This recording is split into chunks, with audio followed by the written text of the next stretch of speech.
Welcome to Chillin' 101. We hope this video helps. You have the photo and a few sticker assets ready. Open your editing app now. Start by creating a duplicate layer of the photo so you can always revert. Next, import a PNG sticker and position it roughly where you want it. This helps you judge scale and angle. Use a transform handle to resize. Keep it between 10% and 40% of image width for balance. Once placed, set layer blend mode to normal or overlay to test how it sits over the photo. You've got the sticker roughly placed. Now refine it.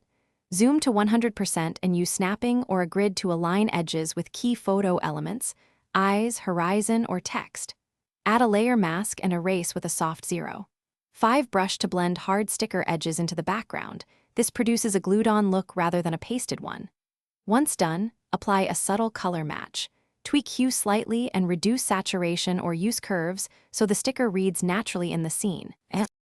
You're close. Finalize by applying a tiny drop shadow or border to give separation, but do it subtly so it doesn't scream sticker.